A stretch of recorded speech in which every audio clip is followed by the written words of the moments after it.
Hi guys, so I have a book haul to share with you. It's quite a big one. I got 2, 4, 6, no, 2, 4, 6, 8, 10, 12, 13 books. I got a mixture of chick lit, and I got some conspiracy stuff and a self-help book and stuff on history and science and a whole host of crazy ass things.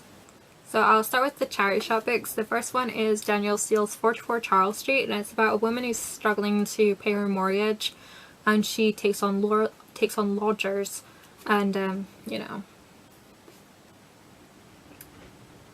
romance and things ensue. That's usually how Danielle Steele books go. So I picked up Till We Meet Again by Judith Krantz. I have another Judith Krantz book that I really liked, and this one is set in the Second World War, about a woman who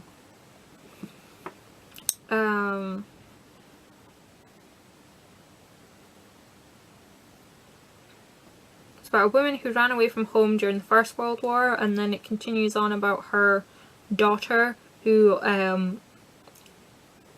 fights for England during the Second World War, and then it goes on to her sister who has a secret life in Hollywood. It's very mysterious and sounds a bit epic, and we all know I like epics. Very big with the epics. So there we go, and it has a picture of Judith Krantz actually in the back.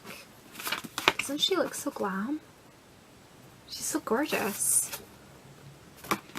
So that's Judith Krantz. And then I got Shopaholic Abroad, which is the second book in the Shopaholic series, and hopefully I will manage to find the rest of them in charity shops. So yeah, can't wait to get on with that. It was only 80p as well. Perfect. Oh, dropped it. And lastly, I got Players by Karen Swan. Yeah, another Karen Swan book. Who'da thunk? Who woulda thunk? As far as I'm aware, this is her first book that she published. I could be wrong, but I remember, it's kind of weird though, I remember seeing this in my local library and going, oh, Players, friendships are strong, lust is stronger. How cheesy and slutty does that sound? And here I am, purchased it, and I'm dying to read it. That's what I get for judging a book by its cover. I could have found out about Karen Swan years ago. I'm not entirely sure what this one's about, but I could link it on Amazon for you so you can read about it if you'd like. But it's Karen Swan. I'll read it anyway.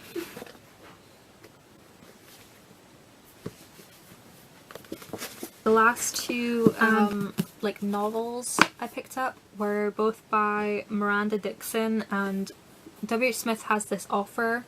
They have like a selection of books, and if you buy one you get one for £1, which is awesome. And there's a couple other books of hers I'd like to get at some point. This one's called When I Fall in Love, and I'm not entirely sure what it's about. I know I say this all the time, but it says on the tagline, what happens when your happy ever after ends? And I'm guessing it's a woman who whose life basically falls apart and she has to rebuild it, and in the time she meets a really handsome man who founds a choir, and they go to Paris, I think. I'm not sure. When I start reading it, I will tell you a bit more about it. But I also got Take a Look at Me Now. How far would you go to make a new start? And this is what made me want to purchase these books. Nell Sullivan has always been known as Miss 5-Year Plan, but when she finds herself jobless and newly single on the same day, Nell decides it's time to stop planning and start taking chances. Nell blows her redundancy check on a trip of a lifetime to a place where anything is possible, San Francisco. There she meets a host of colourful characters, including the intriguing and gorgeous Max Rossi. Very soon the city begins to feel like Nell's second home, but when it's time to return to London, will she leave the new Nell behind? Can the magic of San Francisco continue to sparkle thousands of miles away? And that's why I wanted to pick this up. And it says on the bottom here, perfect for fans of Joe Mansell and Sophie Kinsella. So, you know. She also wrote Fairy Tale of New York and It Started with a Kiss. I've heard really good things about those books as well, but they didn't have them at the time. So I can't wait to read that one. And then we get on to the factual stuff. The non-fiction.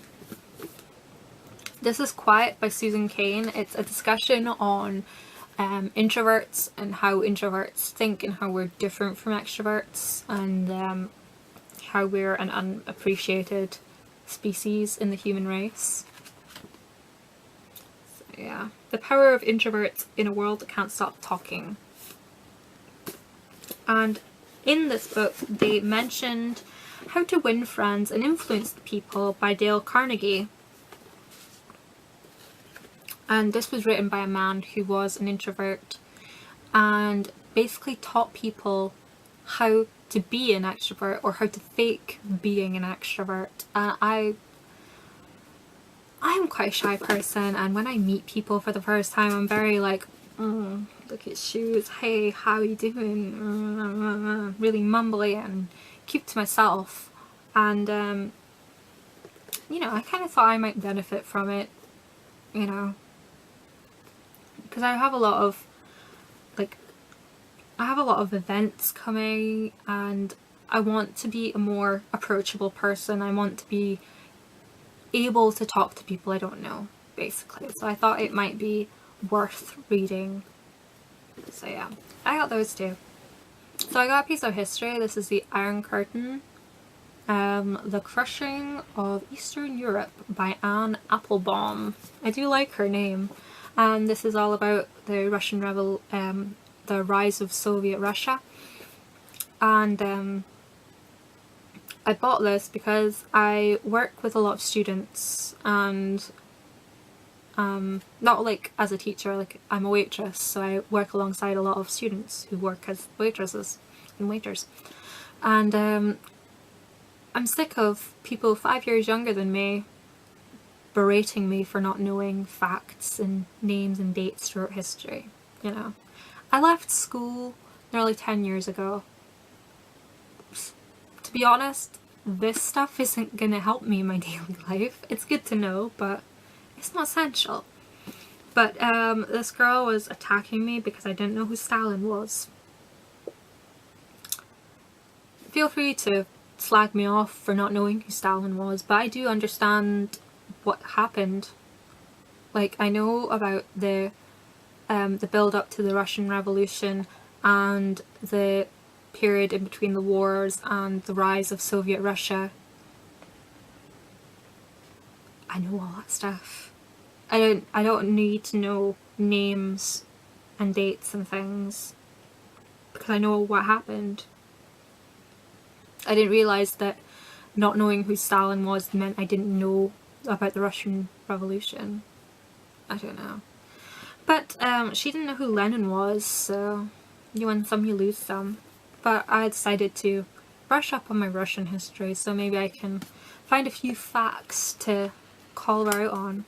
You never know. I also got into a lot of conspiracy theories over Christmas.